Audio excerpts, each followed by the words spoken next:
கிறிஸ்துவுக்குள் பிரியமானவர்களே, ஆண்டவராகிய இயேசு கிறிஸ்துவினுடைய பரிசுத்த நாமத்திலே புதிய வாரத்தின் முதல் நாளில் காலை வேளையில உங்களை சந்திப்பதிலே மிகுந்த மகிழ்ச்சி அடைகின்றேன். ஆண்டவருடைய கரம் இந்த ஜூன் மாதத்திலே 20 நாட்களாய் நம்மோடு கூட இருந்தது. எப்பொழுதெல்லாம் அவரை நோக்கி கூப்பிட்டோமோ அப்பொழுதெல்லாம் நம்முடைய சத்தத்திற்கு செவி கொடுத்து நம்மை போஷித்து வழி நடத்தி பாதுகாத்து வந்த அவருடைய கிருபைகளுக்காக நன்றி செலுத்துவோம். புதிய மாதத்திலும் ஆண்டவர் நம்மையும் ஊழியர்களையும் குடும்பங்களையும் ஆசீர்வதிக்கத்தக்கதாக குறிப்பாக இந்த காலை சிறப்பு ஆராதனையின் மூலமாக ஆண்டவருடைய ஆசீர்வாதம் நம்முடைய குடும்பங்களை நிரப்பத்தக்கதாக நாம் யாவரும் சேர்ந்து கண்களை மூடி ஆண்டவருடைய பாதத்திலே அமர்ந்திருக்கிற இந்த நேரத்திற்காக ஆண்டவரை ஸ்தோத்திரிக்கலாமா? கண்களை மூடி நம்ம ஜெபிக்கலாம். அருமையான தேவ பிள்ளைய இந்த புதிய நாளை காண செய்த ஆண்டவருக்கு நாம் நன்றி செலுத்துவோம். எத்தனையோ பேருக்கு கிடைக்காத ஒரு சுலாக்கியம் அவருடைய பாதத்திலே நாம் காத்திருந்து அவரை துதிக்கும்படியாக ஆராதிக்கும்படியாக அவருடைய வேத வசனங்களை நாம் தியானிக்கும்படியாக புதிய பலனை சுதந்திரித்துக் கொள்ளும்படியாக கர்த்தர் இன்றைக்கு நமக்கு ஒரு நல்ல பாக்கியத்தை கொடுத்திருக்கிறாரே. ஆண்டவரே, உம்மை விட்டு எடுபடாத ஒரு நல்ல பங்கை இந்த புதிய வாரத்திலே நாம் தெரிந்து கொள்ளுவதற்கு இந்த ஆராதனை எனக்கு உதவி செய்யட்டும். ஆண்டவரே, உம்முடைய சமூகம் தான் எனக்கு ஆசீர்வாதம், உம்முடைய சமூகம் தான் எனக்கு விடுதலை, உம்முடைய சமூகம் தான் எனக்கு மகிழ்ச்சி. ஆண்டவரே, இந்த ஆராதனையை ஆசீர்வதித்து கொடுங்கப்பா, என்னோடு கூட பேசுங்கப்பா, என்னை பலப்படுத்துங்கப்பா என்று சொல்லி ஆண்டவருடைய பாதத்துல நம்முடைய ஆவி ஆத்துமா சரீரத்தை ஒரு விஷயம் ஒப்பு கொடுக்கலாமா? நேசரேவும் திரு பாதம் அமர்ந்தே நிம்மதி நிம்மதியே. நேசரேவும் திரு பாதம் அமர்ந்தே நிம்மதி நிம்மதியே. ஆர்வமுடனே பாடி துதிப்பேன், ஆனந்தம் ஆனந்தமே. ஆர்வமுடனே பாடி துதிப்பேன், ஆனந்தம் ஆனந்தமே. அழைக்கலாமே அதிசயமே. ஆராதனை ஆராதனை. அழைக்கலாமே அதிசயமே. ஆராதனை ஆராதனை. நேசித்து வழி நடத்துகிற அன்பின் ஆண்டவரே, நீர் எங்களுக்கு தந்த புதிய நாளுக்காக மாதத்தின் 21ஆம் தேதியின் காலை வேளைக்காக நன்றி ராஜா.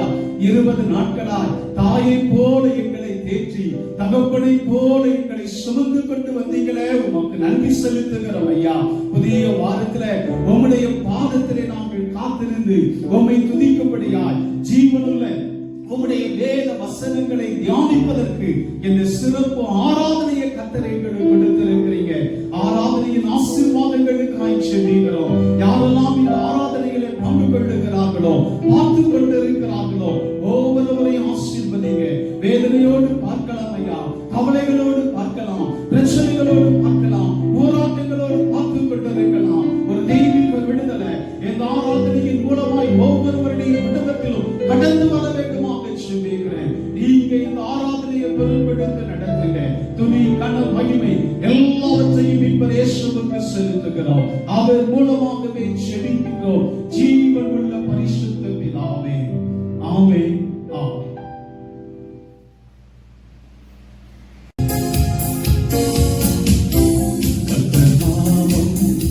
என் புகழிடமே கர்த்தரோடு துதித்திடுவே. கர்த்தர் நாமம் என் புகழிடமே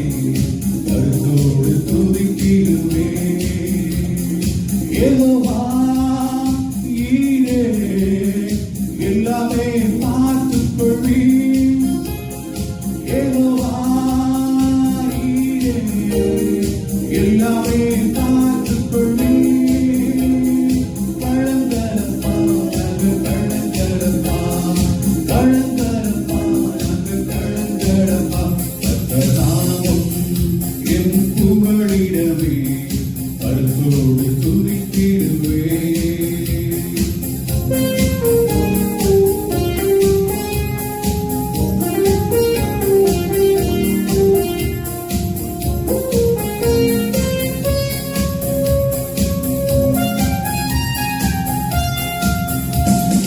யெகோவா நிசியே என்னாலும் வெற்றி தருவீர். யெகோவா நிசியே என்னாலும் வெற்றி தருவீர். ஸ்தோத்திரமே அப்பா ஸ்தோத்திரமே ஸ்தோத்திரமே அப்பா ஸ்தோத்திரமே கர்த்தராமம் என் புகழிடமே கருத்தோடு துதித்திடுவே கர்த்தராமம் என் புகழிடமே கருத்தோடு துதித்திடுவே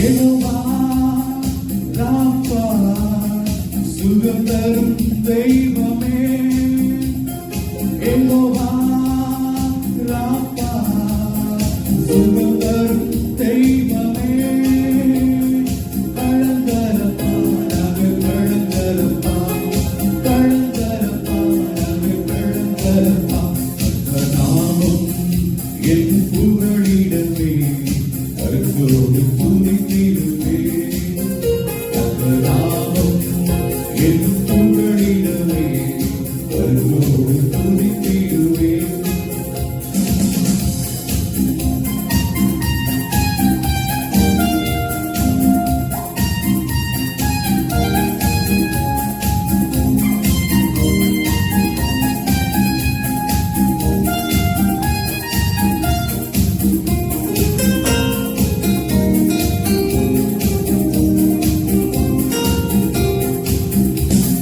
யெகோவா சாலோ சமாதானம் தருகின்றீர். யெகோவா சாலோ சமாதானம் தருகின்றீர். ஸ்தோத்திரமே அப்பா ஸ்தோத்திரமே ஸ்தோத்திரமே அப்பா ஸ்தோத்திரமே கர்த்தராமம் எந்த புகழிடமே கருத்தோடு துதித்திடுவே கர்த்தராமம் என் புகழிடமே கருத்தோடு துதித்திடுவே கர்த்தராமம் என் புகழிடமே கருத்தோடு துதித்திடுவே. ஹல்லேலூயா. கிறிஸ்துவுக்குள் பிரியமானவர்களே, மீண்டுமாக அருமை இரட்சகராம் இயேசு கிறிஸ்துவினுடைய பரிசுத்த நாமத்திலே உங்களை அன்போடு கூட வாழ்த்துகிறேன். பரிசுத்த வேதத்தை நாம் வாசித்து பார்க்கின்ற பொழுது நம்முடைய ஆண்டவருக்கு அநேக பெயர்கள் வேதத்திலே கொடுக்கப்பட்டிருக்கிறது. தேவனை அதிகமாக நேசித்தவர்கள், அவருடைய வார்த்தைக்கு முழுவதுமாக கீழ்ப்படிந்தவர்கள், தங்களுடைய வாழ்க்கையிலே ஆண்டவர் எப்படிப்பட்ட காரியங்களை செய்தாரோ அதை மையமாக வைத்து ஆண்டவருக்கு அநேக சிறப்பு பெயர்கள் கொடுப்பதை பரிசுத்த வேதத்திலே நாம் வாசித்து பார்க்க முடியும். ஆதியாகமம் புத்தகத்தை வாசித்து பார்க்கும்போது ஆகார் என்று சொல்லி அழைக்கப்படுகிற பெண்மணி தன்னுடைய கணவரால் துரத்தி விடப்பட்ட பின்பும் தன்னுடைய மகனோடு கூட வனாந்தரத்திலே சென்று கொண்டிருக்கிறார். உலகமே அவருடைய கண்களுக்கு முன்பாக இருட்டாக இருக்கிறது. இந்த வனாந்தரத்திலே நானும் என்னுடைய மகனும் சாக போகிறோம் என்கிற ஒரு சூழ்நிலையில ஆண்டவர் ஆகாரை கூப்பிட்டதாக வேதத்திலே வாசிக்கிறோம். அப்பொழுது ஆகார் ஆண்டவருக்கு ஒரு பெயரை கொடுத்தார், நீர் என்னை காண்கின்ற தேவன்.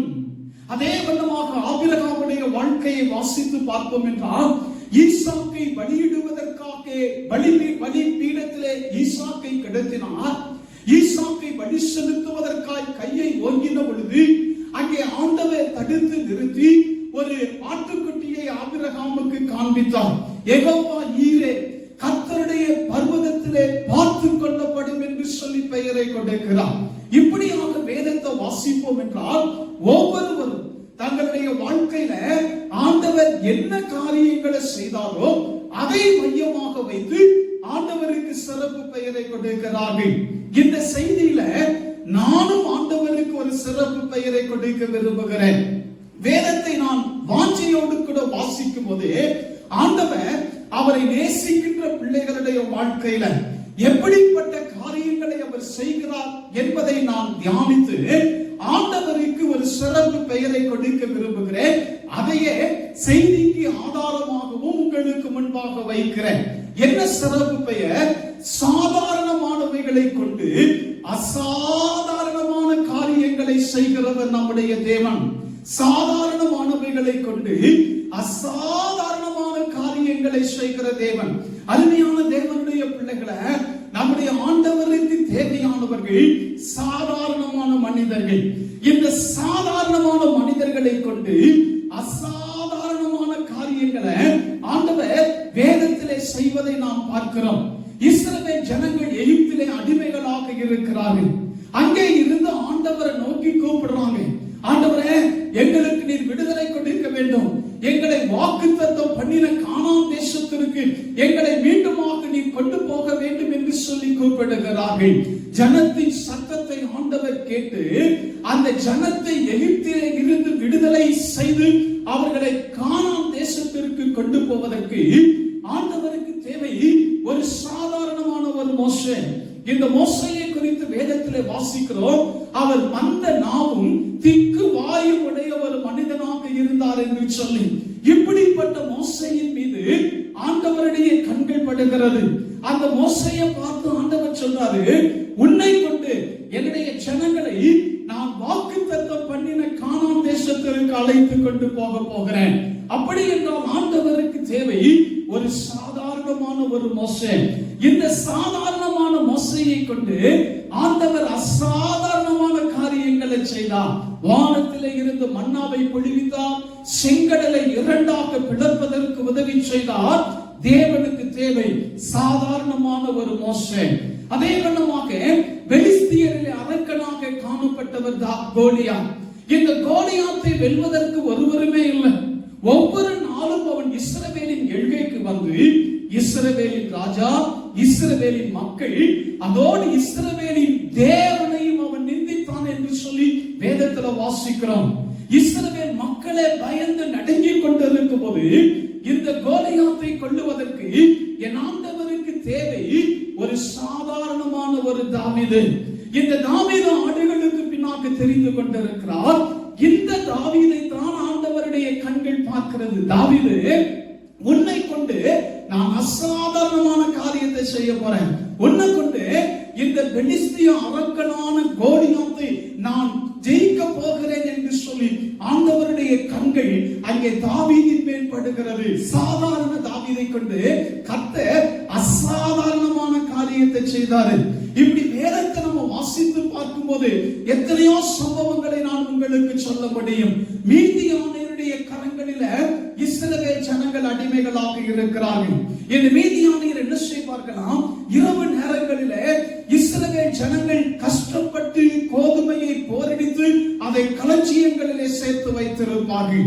ஆனால் மீதியானியர் வெட்டுக்கிளிகளை போல படையெடுத்து இந்த கோதுமைகளை அவர்கள் முழுவதுமாக எடுத்துக்கொண்டு சென்று விடுவார்கள்.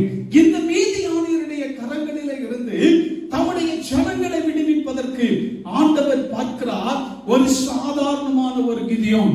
அவர் தன்னுடைய தோட்டத்திலே கோதுமையை போரடித்துக் கொண்டிருக்கும் போது கர்த்தருடைய தூதன் அங்கே போய் நிற்கிறான். பராக்கிரமசாலியே, பராக்கிரமசாலியே.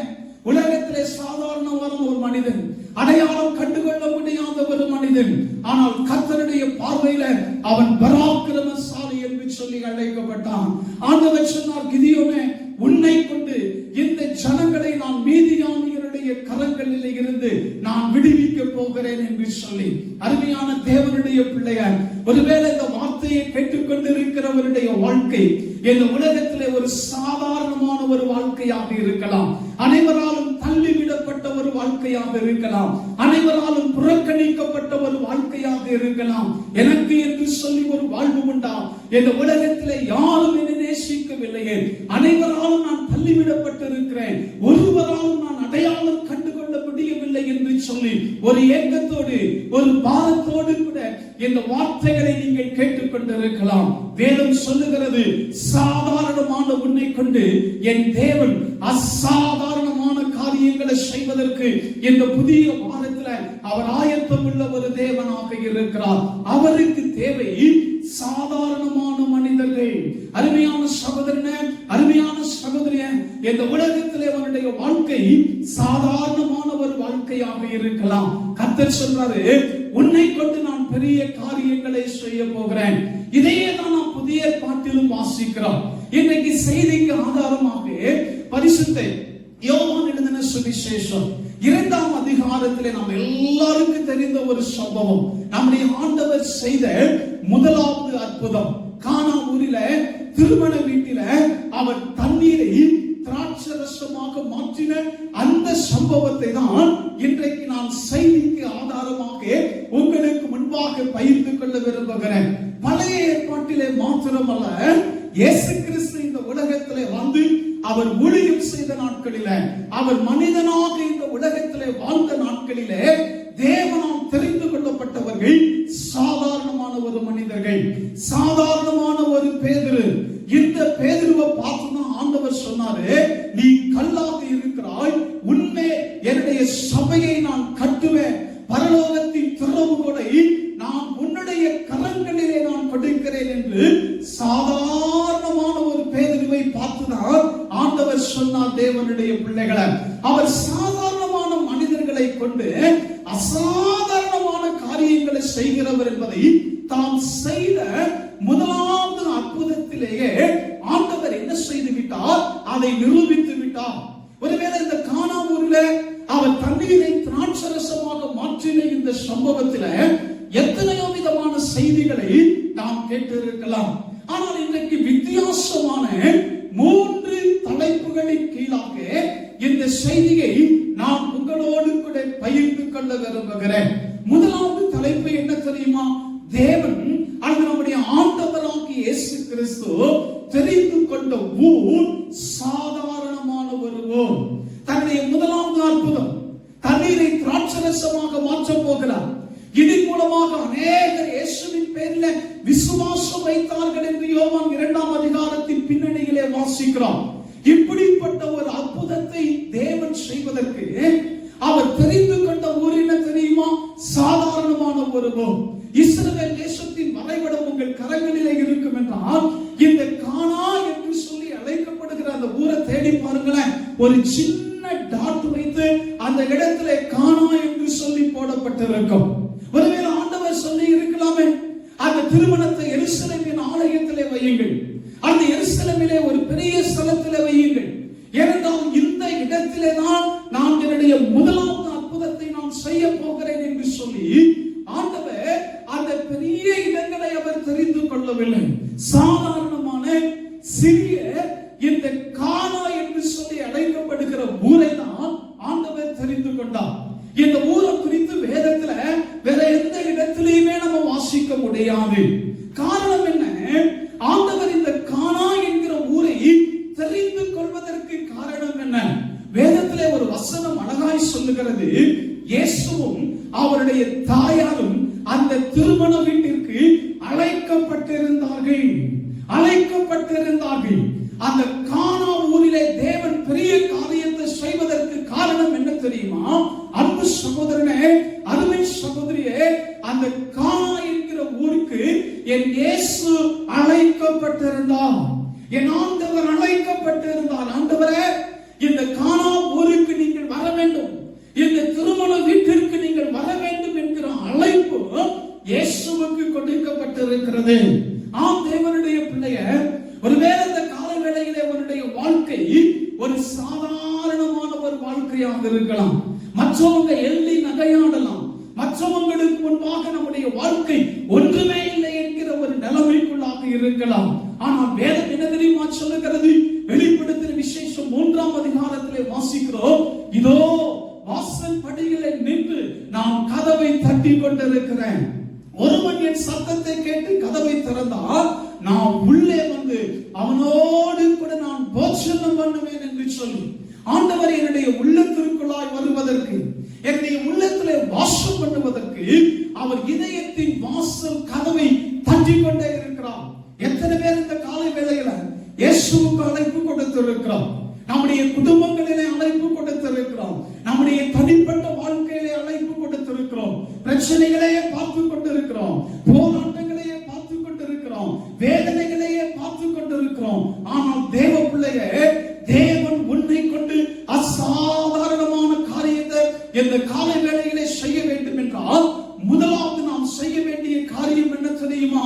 ஆண்டவரே, என் உள்ளத்திற்குள்ளாக நீர் வாரும், என் உள்ளத்திற்குள்ளாக நீர் வாரும், என் உள்ளத்திற்குள்ளாக நீர் வாரும். வாசல் படியிலே நின்று கதவை தட்டி கொண்டே இருக்கிறீரே தகப்பனே, என் உள்ளத்திற்குள்ளாய் நீர் வாரும் என்று சொல்லி அவருக்கு நம்முடைய இதய கதவை நாம் திறந்து நம்முடைய உள்ளத்திற்குள்ளாக வந்து சாதாரணமான நம்முடைய வாழ்க்கையை அசாதாரணமான வாழ்க்கையாக தேவன் என்ன செய்வார்? அவர் மாற்றி போடுகிற தேவனாக இருக்கிறார்.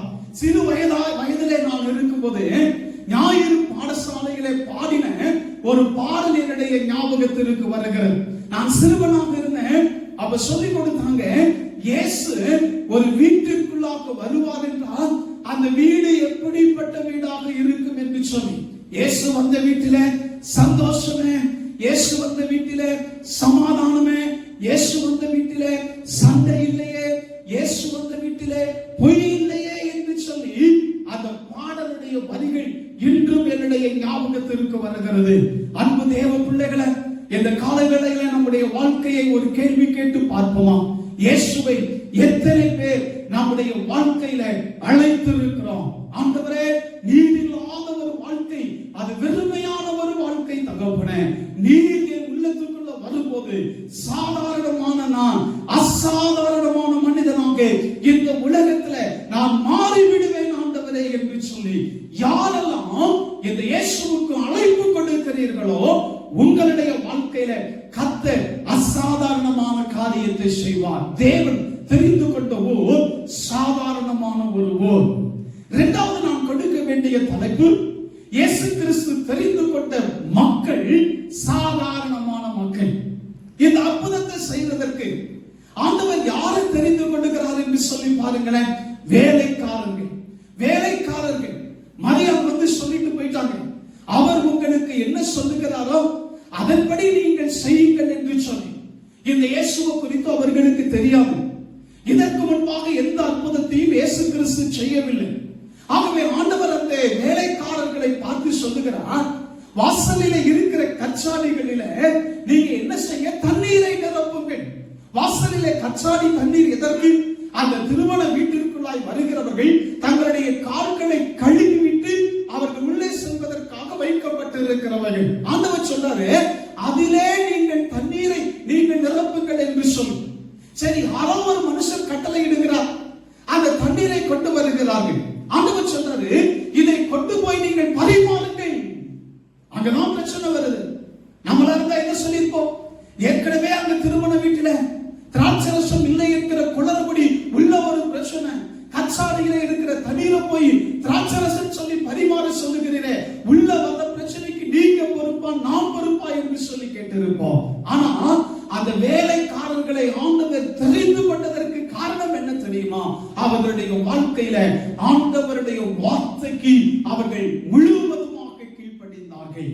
அருமையான தேவனுடைய பிள்ளைய, உன்னுடைய சாதாரணமான வாழ்க்கையில என் ஆண்டவர் சாதாரணமான காரியத்தை செய்ய வேண்டும் என்றால் முதலாவது நீ அவருக்கு அழைப்பு கொடுக்க வேண்டும்.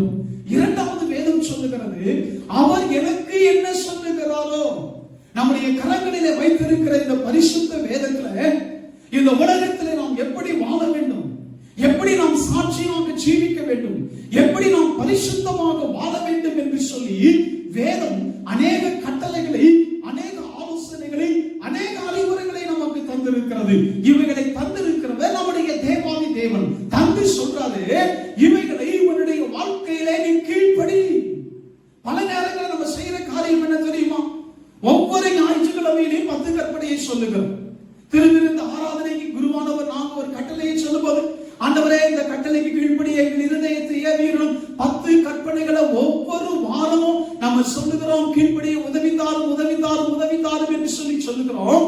ஆனால் எத்தனை பேர் ஆண்டவருடைய வார்த்தைக்கு நம்முடைய வாழ்க்கையிலே நாம் கீழ்ப்படுகிறோம்? இந்த காலையில கொஞ்சம் யோசித்து பாருங்க. பரிசுத்த வேதம் எனக்கு இந்த உலகத்திலே கொடுத்திருக்கிற கட்டளைகள். ஆண்டவர் சொன்னார், நீ பரிசுத்த ஜாதி, இந்த உலகத்திலே உன்னை நான் வேறுபடுத்தி இருக்கிறேன், இந்த உலகத்தோடு கூட ஒட்டி உறவாடுவதற்காக உன்னை நான் அந்த உலகத்தில் வைக்கல, நீ பிரித்தெடுக்கப்பட்ட ஜனம், நீ பரிசுத்த ஜாதி, உன்னை கொண்டு நான் பெரிய காரியத்தை செய்ய வேண்டும் என்றால் என்னுடைய வார்த்தைக்கு என்னுடைய வசனங்களுக்கு நீ முழுவதுமாக கீழ்ப்படி என்று சொல்லி கர்த்தர் சொல்லுகிறார். அன்பு சகோதரனே, அன்பு சகோதரியே, கீழ்ப்படிதல் இல்லாத வாழ்க்கை ஆசீர்வாதம் இல்லாத ஒரு வாழ்க்கை. அது மணலின் மேல் கட்டப்பட்ட வீட்டை போல அலங்கழிக்கப்பட்டு போய்விடும். அந்த வீடு கட்டப்படும் போது நல்லா இருந்துச்சு, பார்க்கிறதுக்கு அழகா இருந்துச்சு. ஆனால் பெருமழை வந்த போது அந்த வீடு அழிந்து போயிற்று. தேவனுடைய வார்த்தைக்கு கீழ்ப்படியாத மனுஷனுடைய வாழ்க்கை, தேவனுடைய வார்த்தைக்கு கீழ்ப்படியாத மனுஷனுடைய வாழ்க்கை, பிரச்சனை என்கிற காற்று வரும்போது, போராட்டம் என்கிற காற்று வரும்போது அது சிக்கி ஒன்றுமில்லாமல் போய்விடும். ஆண்டவர் சொல்லுகிறார், கீழ்ப்படி, உன்னை கொண்டு பெரிய காரியங்களை செய்வேன். அழைப்பு கொடுக்கப்பட்ட ஊர், கீழ்ப்படிந்த மக்கள். மூன்றாவது, இந்த அற்புதத்தை செய்வதற்கு தேவன் பயன்படுத்தின பாத்திரம் சாதாரணமான ஒரு பாத்திரம். பாத்திரம் சாதாரணமான ஊர், சாதாரணமான ஊர், மக்கள் சாதாரணமான மக்கள். மூன்றாவது பாத்திரம் சாதாரணமான பாத்திரம், கச்சாடி. நான் ஏற்கனவே சொன்னேன், இந்த கச்சாடிகள் திருமண வீட்டிற்குள்ளாய் வருகிறவர்கள் தங்கள் கைகளை கால்களை கழுவி கொண்டு வருவதற்காய் அந்த மண்டபத்தின் வாசல்ல வைக்கப்பட்டிருக்கிறவைகள். அவைகளை ஆண்டவர் பயன்படுத்துகிறார். அவர் சொல்ல, எருசலேமில் இருக்கிற தங்கத்தினால் செய்யப்பட்ட பிரதான ஸ்தலத்தில் இருக்கிற எல்லா பொருட்களையும் கொண்டு வாங்க, நான் தண்ணீரை திராட்சரசமாக மாற்றப் போகிறேன் என்று சொன்னேன். அவர் பயன்படுத்தின பாத்திரங்கள் சாதாரண பாத்திரம். இது எதை குறிக்கிறது தெரியுமா? தேவன் இன்றைக்கு உங்களையும் என்னையும் கொண்டு பெரிய காரியங்களை இந்த உலகத்திலே நம்முடைய குடும்பத்திலே செய்ய வேண்டும் என்றால் தேவ பிள்ளைய அவருடைய சமூகத்திலே நம்மை முழுவதுமாக தாழ்த்த வேண்டும், முழுவதுமாக தாழ்த்த வேண்டும். அந்த பாத்திரங்கள் எனக்கு கற்றுக் கொடுப்பது தாழ்மை. ஆண்டவருடைய வாழ்க்கையில பெரிய காரியத்தை செய்ய வேண்டும் என்றால் என்னை படைத்த தேவனுடைய பாதத்திலே என்னை முழுவதுமாக தாழ்த்த வேண்டும். வேதத்துல ஒரே ஒரு மனுஷனுக்கு தான் ஆண்டவர் எதிர்த்து நிற்கிறார் என்று வேதம் சொல்கிறது. பெருமை உள்ளவனுக்கு தேவன் எதிர்த்து நிற்கிறார். அன்னைக்கு 2 பேர் ஜெபம் பண்ண போனாங்க. பரிசேயன் அவன் எல்லா காரியத்தையும் சொன்னான், உபவாசம் இருந்தான், தசமமாக கொடுத்தான். அநியாயக்காரர், பரிகாரம் போன்ற மனிதர்களைப் போல நான் இல்ல ஆண்டவரே என்று சொன்னான்.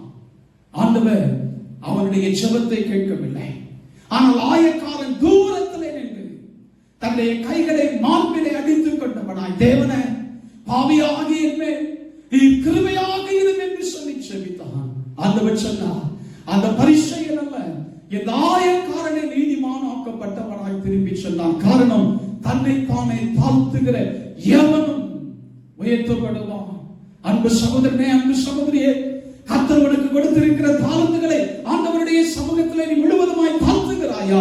ஒவ்வொரு நாளும் ஆண்டவரே, நீ சிலுவையிலே எவ்வாறு மரண பரியந்தம் உன்னை முழுவதுமாய் தாழ்த்தினீரோ அதே வண்ணமாக நானும் என்னை முழுவதுமாய் தாழ்த்த உம்முடைய கல்வாரின் இரத்தம் எனக்கு உதவி செய்யட்டும் ஆண்டவரே என்று சொல்லி எத்தனை பேர் இந்த தாழ்மையின் சிந்தைக்காக ஒவ்வொரு நாளும் ஆண்டவருடைய சமூகத்திலே செபிப்பதே.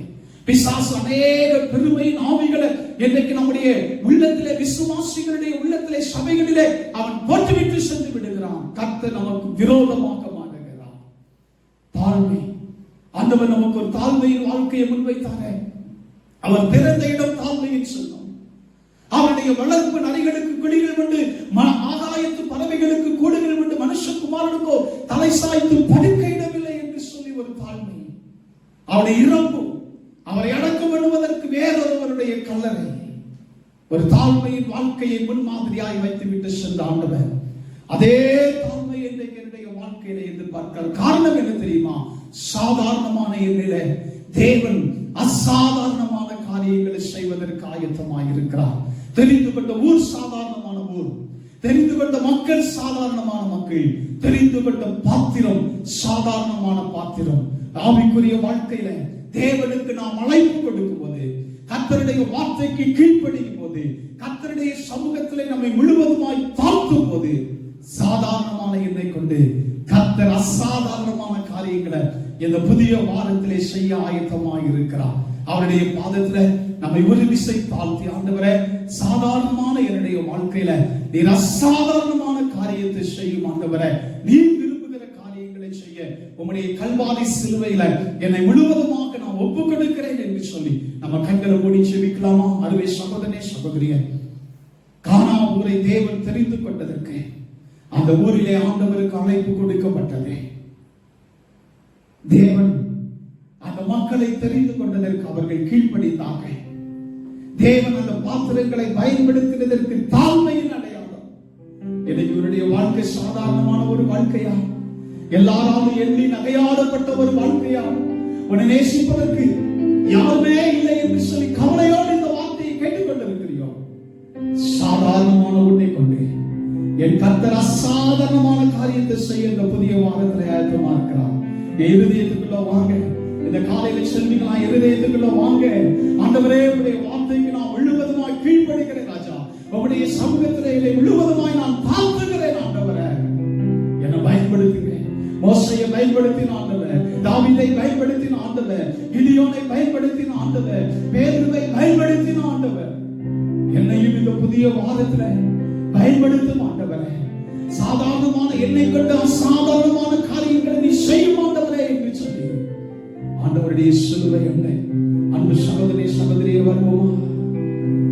சிலுவாய் எண்ணையில் நம்பி வந்து நிற்கையில் பாவ பாரம் நீங்கி வாழ்வடைந்தே, எந்த நேரமும் எனதுள்ளத்திலும் பேரானந்தம் பொங்கி பாடுவேன். எந்த நேரமும் எனதுள்ளத்திலும் பேரானந்தம் பொங்கி பாடுவேன். எங்களை நேசித்து வழி நடத்துகிற அன்பின் ஆண்டவரே, நீ சாதாரணமானவைகளை கொண்டு அசாதாரணமான காரியங்களை செய்ய வல்லமையுடைய தேவன் என்பதை நீ செய்த முதலாவது அற்புதத்தை வைத்து என்றைக்கு நாங்கள் தியானிப்பதற்கு எங்களுக்கு உதவி செய்தீங்க ராஜா. நாங்களும் உமக்கு அழைப்பு கொடுக்கிறோம். உம்முடைய வார்த்தைக்கு கீழ்ப்படுகிறோம். உம்முடைய சமூகத்திலே எங்களை தாழ்த்துகிறோம். இந்த வார்த்தையை கேட்டுக்கொண்டிருக்கிற பிள்ளைகள், ஐயோ, இந்த உலகத்திலே நான் சாதாரணமான ஒரு மனுஷி, என்னை நேசிப்பதற்கு, என்னை ஏற்றுக்கொள்வதற்கு ஒருவருமே இல்லை என்று சொல்லி கலங்கி கொண்டிருப்பார்கள் என்றால், கர்த்தருடைய வார்த்தை அவர் உள்ளத்திலே கிரியை செய்ய வேண்டுமாய் செபிக்கிறேன். இந்த வாரத்திலே அவர்களை கொண்டு என் கர்த்தர் பெரிய காரியங்களை செய்ய வேண்டுமாக செபிக்கிறேன். சமாதானம் இல்லாத இருதயங்கள் இந்த வசனத்தின் மூலமாய் சமாதானத்தை ஆண்டவரே பெற்றுக்கொள்ள கர்த்தர் உதவி செய்ய தகப்பனே. சபையின் குடும்பங்கள், ஒவ்வொரு குடும்பங்களையும் இந்த வாரத்திலே கர்த்தர் ஆசீர்வதிப்பீராக. உலகத்திலே கவலைகள், உலகத்திலே போராட்டங்கள், உலகத்திலே பல்வேறு விதமான சோர்வுகளை கொடுக்கக்கூடிய செய்திகள், ஆனால் சேனைகளின் கர்த்தர் எங்களோடு கூட இருக்கிறார். யாக்கோபின் தேவன் எங்களுக்கு உயர்ந்த அடைக்கலமானவர் என்கிற விசுவாசத்தை இந்த புதிய வாரத்திலே பெற்று இந்த வாரம் முழுவதும் ஆண்டவரே நாங்கள் உமக்கு சாட்சியுள்ள மக்களாய் ஜீவிக்க தேவாதி தேவன் எங்களுக்கு உதவி செய்தருள வேண்டுமாய் அருமை இரட்சகர் இயேசு கிறிஸ்துவின் மூலம் ஜெபிக்கிறோம் ஜீவன் உள்ள பரிசுத்த பிதாவே, ஆமென். தேவனுடைய இரக்கமுள்ள கிருபைக்கும் அவருடைய மாறாத பராமரிப்புக்கும் நம்மை ஒப்புக் கொடுக்கிறோம். நம்முடைய ஆண்டவராய் இருக்கிற இயேசு கிறிஸ்துவினுடைய கிருபையும், பிதாவாய் இருக்கிற தேவனுடைய அன்பும், பரிசுத்த ஆவியானவருடைய பிரசன்னமும், அவருடைய ஆசீர்வாதமும் வழி நடத்துதலும் நம் அனைவரோடு கூட இன்றும் என்றும் இந்த புதிய வாரத்தில் சகல நாட்களிலும் தங்கி இருப்பதாக. ஆமென். என் ஆத்துமாவே கர்த்தரை ஸ்தோத்திரி, என் முழு உள்ளமே அவருடைய பரிசுத்த நாமத்தை ஸ்தோத்திரி. என் ஆத்துமாவே கர்த்தரை ஸ்தோத்திரி, கர்த்தர் செய்த சகல உபகாரங்களையும் மறவாதே. ஆமென், ஆமென்.